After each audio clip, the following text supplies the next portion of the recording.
Now we take a global look at media as an institution. There's both good and bad news in here. The media is distrusted in 22 of 28 countries. That's not obviously not ideal news.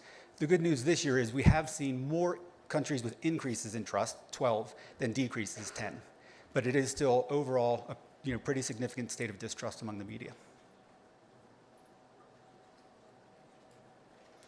But it's important to understand what people think of when they respond to a question about media. So we asked them, what do you assume is meant by media in general? And the answers are quite surprising, and they show a big change in how people perceive the media. So thankfully, traditional journalism is still top of mind. Gets a significant percentage of almost 90%. But you'll notice platforms and even branded content and influencers are now interpreted as media. And so for us, that calls out a real burning platform need for traditional media to stake out its claim as the fourth estate, differentiated from other forms of media that people are interpreting as media. Now, we also look in the US. It's important to note that, not entirely surprisingly, trust levels do differ by voting preference. So we asked voters in the US, for those who did vote, we asked them, did you vote for President Trump or Hillary Clinton? And generally, Hillary Clinton voters are more trusting. With the media in particular, you see significantly higher trust among Hillary voters. For Trump voters, there's distrust in every institution except business. Not entirely surprising.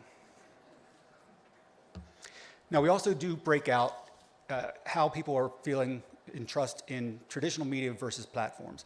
And for platforms, we use the definition of things like social media platforms, but also search. Historically, we've seen them move in tandem, and there's been a slight increase in trust, or a slight surplus of trust in traditional media. This year, for the first time, we've seen a big gap, right? Where traditional media has held, in the US, it's held its increase over the past couple of years, and platforms have dropped significantly. And I would note that this is several months before the worst of the attention to Facebook and others was hitting the news. So we probably would expect next year that we're going to see further depletion in the platforms. But it is not all great news for traditional media. There's a significant number of people who feel that the traditional media often can have the wrong priorities.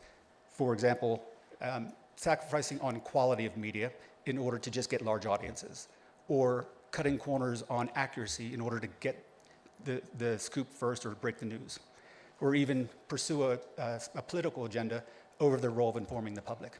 So these are pretty large majorities across all of those. One of the other things we look at is voices of credibility and how people view the sources of information and their level of credibility. And a couple things to note here. For the past several years, a person like yourself has been by far the most trusted source of information around the world, followed by experts. Historically, experts were in the lead. Now we've seen that reversal. And our interpretation is that this is due to concerns about media echo chambers and fake news, and people are now, thankfully, turning back to experts as credible sources of information. However,